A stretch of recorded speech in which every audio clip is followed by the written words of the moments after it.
แล้วเนี่ยผู้บอลเลยเนาะเอาก่อนแต่เขาเฮียได้เปิดเฮียนมา สบายดีเด้อพี่น้องสบายดีซีสุกคนพี่น้องเอ้ยสบายดีสุหมองสุบอล เอาไปเราไปหาสาวพอดีหรอ สบายดียามแรงๆพี่น้องเอ้ยพาหลวงพี่มาบ้านยายเงิงพี่น้องเอ้ยบ้านยายเงิงมาบ้านยายเงิง อย่าไปใกล้อย่าไปใกล้พอพูดเลยลูก เอ้ย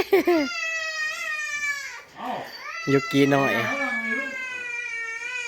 นี่บักแกนนี่ฮะฮะฮะที่ไทย พ่อเพิ่นออกเกลือหมูเพิ่นแล้วเนาะเพิ่นบุญไปปะ พอเลิกได้ที่ชักกระทานปีชุดข้า โดย เอาไปยังเสีย ปูให้อัน ว้ายอย่าเอาผ้าปูเด้อ บ่ปูเปล่า เอาเป็นสาธรรมดาเลยเหรอ เอาเป็นสาด อันนั้นกันนั่งว่าพอพูด โดย มันมีแต่สีฝุ่นโอ้ มาพี่ลูกอย่าไปใกล้เพิ่นลูกล่ะ ยุกีหน่อย ไม่บอกเอาไปคนเอาไปคนอ่ะ เอาไหมมันจะไปของ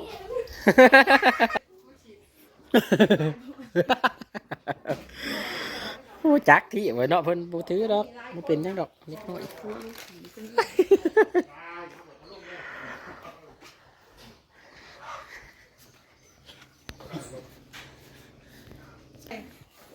เลย โหจังว่าไป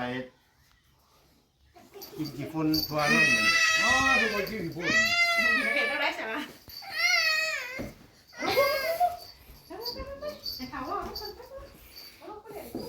ไปห้องเสร็จแล้ว ฟาดหอบทีบเลย ห้องที่กาลิง รถนี่แหละ อ้อม เอาไปบ้านยายแปร โอ้ มาบ้านเบามีโดยสวัสดี สบายดี พาเพิ่นลงหาสัญญาณอยู่ของอีกท่าประคอบ ดู ออกแต่หันไปเอาใบอัน ไปวัตถุวัดแล้ว ไปเอาใบอันเพิ่นขามมาในบัตรขาวน่ะอยู่กลุ่มบ้านน้องพองติ้ว โอ้ กระเทินในลงหอดพูนเลยเด้พาเพิ่นไปเอาเลย เราอยู่ถาประชุมผู้ บ่บ้านน้องพองติ้ว เอาใจซาเล้งไป รถคันนี้แหละรถจักรนี่แหละ เออ แต่ก็โง่ขึ้นมา มาเถื่อนกี่ฝุ่นเนาะลูกเอ๋ โว้ยนั่งรถตลอด มือได้กลับพอพูด อื่น เลย โดย กันเท่าเนี่ย ฉันทหารเศร้าแล้วโอ้ย เมื่อห้องเก่าผมบอกคือควงทาหน้าป้องบอก เข้ามาบ่ได้กับ มาบ่ได้กลับบนหันนี่ปะเพราะว่าเฮาเฮ็ดบัตรขาวมาเด้ขาน้อยว่าสิส่วนหลวงพี่อันต่อมาอีก3มื้อครับ แม่นั่งบ่ต่อ ยังบ่ทัวร์เด้ครับ ยังไปบ่ทัวร์ พูดมาแล้วจังเมื่อ เดี๋ยวโอกาสหน้า โดยยังไปบ่ทัวร์เด้เนี่ยโดย ไปว่าเรียงหล่อถั่วลูกเอ๋ มาใหม่เลยเปิดจังสีมากับผ้าตัวเปิดบ่เปิดจิบ่มาเยี่ยม โดยเพิ่นเลาะทัวร์แล้วเนาะ บ่ต่อตัวแล้ว โดยบ่ต้องพาเลาะทัวร์เนาะให้เพิ่นคิดฮอดเนาะพอได้เพิ่นมาเยี่ยมอีกพี่น้องเอ้ย โอ้มีแต่กี่ฝุ่นมาเลยรถบรรทุกมันหลายรถเก่ง ในเฮือนกับขี้ปุ่นคือกันกันน้อยกับเมื่ออันแต่งบุญแต่เช้าโอ้ เพิ่นเฮ็ดมื้อนี้บ่หรือมื้อวานนี่ เพิ่นตั้งกองบุญได้ โดย ปีสุดท้าย โอ้โดย จะว่าเข้าใจมือเฮ็ดกินซอ ว่าย เถื่อนว่า โดย เมย์คนเจ๊ ปัดโถม่วนบ่แม่ใหญ่ กับพ่อพัง หอยมูหมักกับม้วน โดย หนาวมาแล้ว เอาเลย โอ้ยตีนเข้าตีนนี่เย็นแบบ เออยินปลาดำ โดย โอ้ยบอกไปแล้วเรียกว่าเลยส่วน ส่วนก็ดาไปป้าเมื่อบอก โดย เมื่อนอนเฮือนทุกคือนอนวัด นอนอยู่เฮือนขาน้อย โดยพักอยู่หันกับเพิ่น อันนี้เปิดจิกาน้ำบอกคือจิผักดิ แต่ความเป็นพี่แหละ มาที่ไหน เขาไม่ยุ่งแล้วจักโมส่ง บอกว่าห้ากับสิบนอนอยู่หมอนเก้าคน โดย เพราะว่าเขามันเป็นคนละเมือง แม่นเพิ่นเฮ็ดใบมาพะมิตรแต่เมืองสงขลาเด้แม่ใหญ่ แม่น่ะ ถ้าว่า นะหัวหรือเบื้อง ถ้าว่า ถ้าว่าเพิ่นกลับมาอันแบบว่าอันทั้งอันนี้นะแม่น แล้วก็คืออะไรล่ะ บ่ให้ย่านไผเลยเนาะลุง หัวเลย จะกี่ย่านเนี่ยคนละเมืองกันอันนี้นะ เลย ใกล้กัน ผมว่าคนเฮาอ่ะ แม่น ย่านนั้น ผู้บ้านเปิด กูตั้งวุ่นหมดเลย เพราะวันเลิศเนาะโดย ใส่กระทำ โดยเปิ่นจักรต้านบุญเงินเปิ่นชุต้ายเปิ่นน่ะ หาขาตั้งกล้องซะซุยก็ เออมาแต่เก่งดี เราไปย่างเบิดสมโนอยู่ เป็นคนใส่เป็นตัวอพยพประเภทใช่ป่ะ โดย ไผลุงตุ้ยนี่ อ่า แนวนั้นบ่ลุงโดยโอ้มาตั้งแต่ พี่แต่อาหมื่นกับอาวัน โอ้ แต่ว่า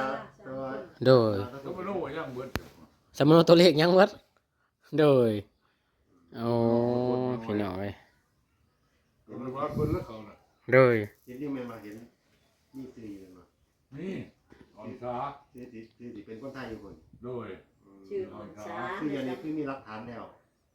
มาที่เอาเฮ็ดจังไดบัดนี้ที่เอาเฮ็ดจังไดเอาจังได เดี๋ยวอยู่พี่แล้วพี่ลูกมือ จักอย่างมันเป็นหลายเนาะ อย่างเบิดลาย กะสมมุติว่าไปแล่นนี่สิหมดหลายอยู่บ่ครับลุงพี่ เพราะว่าเขาฮะ เขาบนร้านทำไม่ถือไม่ยัง เฮามีสมมุติตัวเลขเนาะโดย และจำโมโน โดยบ้านมีชื่อมีอันที่อยู่ยังชัดเจนเด้พี่น้องเอ้ย สาเหตุเดียวกันนี่ไปตรวจไอ้นี่คนยืนยันแค่นั้นเขาบ่ได้ไปเสียเงินหลายที่ทางนี่เด้ ครับ เขาก็สิออกมาประชาชน เขายืนยันเลยน้องไอ้หุ่นวัดเขายืนยันน้องก่อนนะ โดยโอ้ หัวเรื่องกับพ่อกันมาได้ทุกโมง แม่กันน้อยว่าอุ้ยเต่า อันลุงไปหันไปหาน้องบ่ขี่เหือไปหาอ้ายโอ้ อ้ายห้าเอื่อยห้าน้อง เพิ่นอยู่ไสอ่ะน่ะ อ้ายมันอยู่ปากคา บ้านปะคา โดย โดย เพื่ออยู่ เอื่อยกับน้องนั่นอยู่ห้วยกอก ไม่ห้วยกอกนี่ โดย เออโดยอ๋อพี่น้องเอ้ย เว้นก็เลิกไว้ ไปเยี่ยมไปยามเนาะ ไปกับ ไป ป้า เรา น้า ยัง อ้าย หัน น้ แห้ อง งอ้าย เขาหลดปอดเชยอยู่ เขาเจ้านะ เขาย่างกระยะ โดย มันน้ำปลาน้ำแม่สิ โดย ขวบ2 ขวบเป็นแล้วพี่น้องเอ้ย พี่น้องถ้ามันคือบ่ได้มาน้ำมัน มานับกันหากระเจ้าขึ้นเมื่อ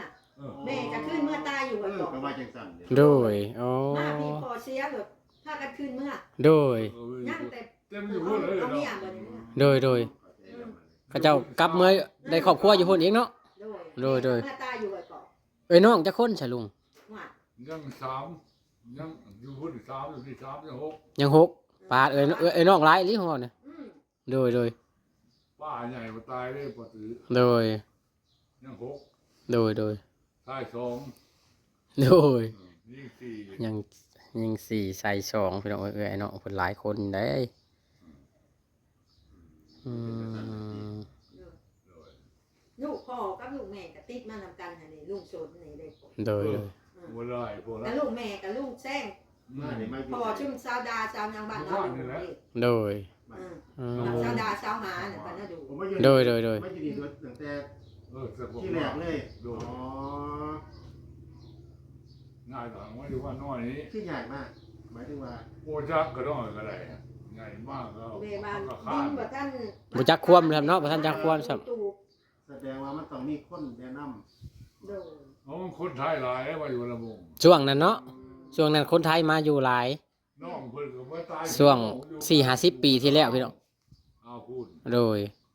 โอ้โดย น้องเพิ่น ช่วง50-60 ปีที่แล้วพี่น้องเอ้ยหรือว่า70 ปีที่แล้วนะ ใหญ่ๆมาตายหัวกอก คนไทยมาอยู่หลายพี่น้องช่วงนั้นครับยังไปง่ายมาง่ายอยู่เนาะ แม่อันนี้ก็คนไทยเป็นแม่ตาอาดแม่ อืมโดย คนไทย โดย อันยานนั่งแคทกับคนไทยเลยมาแต่ แม่ใหญ่พุ่นละเสียวจังได๋หั่นเด้ โดย โดยโอ้ มาแต่ไทยหลาย เขาเจะมาอยู่หลายเด้หลวงพี่ ให้มี ช่วง ปากซองเฮงหลาย ช่วง6-70 ปีขึ้นหลังนี่เนาะ อืม ลูกตุ้ยเท่าใดแล้วอายุตอนนี้ เห็นมีแต่คนมา ตอนนี้อายุ ขมาตั้ง 69เลยพี่น้องนะช่วงนั้นน่ะก็สิไปมาหาสู่กันสบาย อืม มันเป็นการอพยพเนาะหาที่ โดยหาที่อยู่ เป็นแบบปุ๊บนะหลวงปู่แบบปุ๊บมา โดย ยังไงหลวงพ่อแม่ผ้ามากกะลายแต่ว่ามาลาย ปุ๊บมาปุ๊บนี่ โดย แต่เคลื่อนญาติ ที่ แต่เครือญาติขน้อยกันยังมาแต่ไทยคือกัน โดย แต่แม่เฒ่าตาหน้า อืมสบายดีไหมยาย อยู่ในธรรมโนธรรม ไม่ใช่เขียวพี่น้องเอ้ยพ่อปาดไปซื้อเครื่องหมดเด้ โดย ยายเขียวนางลงเศรษฐีประจำ เพื่อน บ้านนี่ นำมง น้องพัสการพระอาจารย์ เลย น้องจะหวัง บ้านนี้ น้องแต้ บ้านน้องแต่ ของเขาหน่อยอยู่เขาละโมงเขาละโมงดูน้องเขานี้ ได้สบายดีนะยายเขียว โดย จะไปเห็นหน้าก็เห็นหน้ากันแต่ต้องมาถาม โดย หน้าตัวจริงเราบาดจานอันนี้นะโดย เห็นตัวชอบเช้าหัว เห็นอะไรนี่ ว่า พ เห็น ระอาจารย์มาจากวันแล้ว ว้าวมันจะขึ้นเนี่ย มันขึ้นว่าน โดย ว่านี่แล้ว วันนี้ตอนแรง ฮะ มืดกว่านี้มาหอดบ้านขาน้อยนะ ฮะก็ได้นอนขึ้นเดียว โดย สองมืดได้เป็นกราฟ โอ้เผาครับแล้วอ่ะ โอ้ยคือหลังไม่ โดย มาลาจะเกลือได้พระอาจารย์ ครั้งแรก ครั้งแรก งมมืดมา เพิ่นก็บ่เคยมาจักเทื่อ แล้วบ่าวประหลัดอายุใส ซุ่มอันเบาใจเซาซุยไปรัดกับเขาลุงบ่อยท่าประซุมเพิ่นขามอยู่ท่าประซุมให้บัตรขาวมาปะ เดี๋ยวฟังเก็บไปข่าวก็คือมาหลับ โดย บัตรขาวของเคมาลา โดย มันคือสิกลับเมื่อน้ำ มึงเคย เจ้า มึ บ่ งทุกคน โดย บ้านเจ้าบ่ โดยเพิ่นพักอยู่พุ่นเมื่อคืนนี้ก็ได้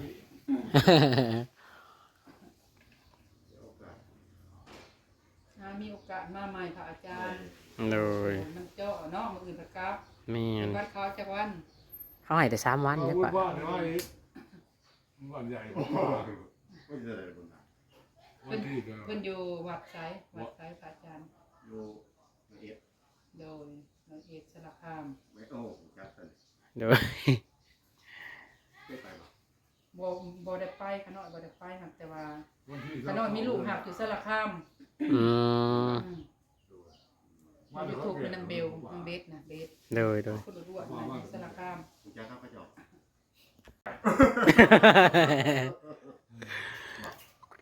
ว่าไป30ปลายเลย บาง40ขน้อยบางรัก40 ประมาณนั้น กันไปน้อยนะ40นะ โอ้โหดอก บ่ฮอด 41 42นี่ เนาะไก่เกี้ยงไก่เกี้ยง โดย แล้วคันเล็กกับใกล้เคียงเนาะ โดยเสียดชิว ประมาณจำผมบอกว่า โดยหักขาน้อยหูเลยแล้ว เขาเลยเห็นเนี่ยใบนั้นขาน้อยหูแล้ว บอก โดย เป็นความลับกันวะอ๋อพี่น้องเอ้ย เป็นของเรา ขาน้อยกับบริคิดว่าสิปานนั่นดอกคิดว่า30ปลายคืออันพอลุงกับอันนี้วานเด้กับอันพี่อันน่ะเพิ่นมาแต่ไทยคือกัน ยังหนุ่มคนน่ะบัดถามเพิ่นอายุเพิ่น50ปลาย เพิ่นสิ เพิ่นผู้มาเฮ็ดบุญนี่เด้ โอ้ เพิ่นสิจับเพิ่นเขาก็แห้งแล้ว โดย มีตัว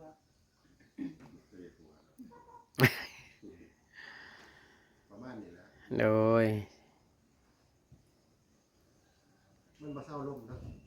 โดย ที่จริงมันหนาเศร้าลม บ้านเกิดเมืองนอนเพิ่นนั่นอยู่ ที่น่ารักที่บอกนะ เขาก็ร้อยเอ็ด โดย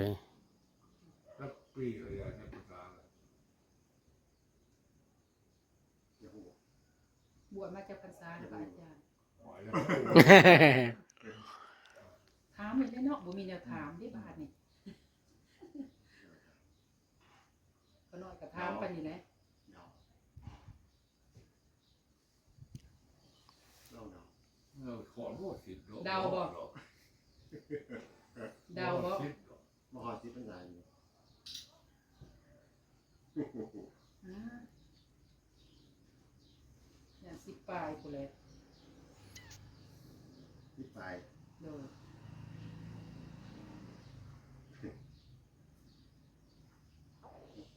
ที่ไป10กับ10เลย เอ้า 10กับ20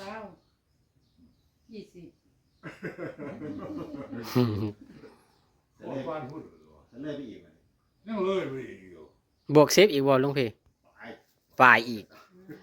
เจ้าไปทางสาวบอก สาวปลายพุ่นแล้วเพิ่น เอามาขังร่มเลย โดย ล่มก็ได้กระดอกกระเดี่ยเนาะปีนี้เนาะ กับบ้านนอกของพระเมธพระอาจารย์เอ้ยทำเป็นสิคุณไงเงาะ โดย ในคนถนนคนทางค่ะ หัวสันดอกแดกและขี่รถก็ได้ลุงพี่เอ้ย โอ้ยปุ่นคือถ้าวันยังเฮิงแล้ว โดย ไงคุณพี่ ทำไมหูไม่ตะกี้ ผมว่าเราได้รับผิดนะ โดย ทั้งลมทั้งพุ่นทั้งพล ย่าลาเธอนี่เอาอยู่ โดย ย่าลาเธอนี่เอาอยู่ นี่หลาบนี่หลาบ ก็เป็นมายำพ้นเฮง เรา ค่ะ จะรู้ แม่น ยำพ้นนี่บ่ยังไงเงาะพระอาจารย์เนี่ยต่อทางนี่ว่าขึ้นช่องขึ้นช่ ต้ อง มเลยจ้ะ โดยขี้ตุ่ม ขึ้นลุยอะไร น้องคน ไปรถจักรนี่ช่อนช้องนี่โอ้ยอันตรายเลยแหละครับ ตัวละร้อยเรา โดย ขนาดย่ำแรกนี่ก็ว่าอันตรายแล้ว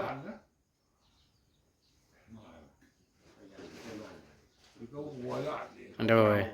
โดย เอาใหญ่ไปเอาแล้วเนาะลุง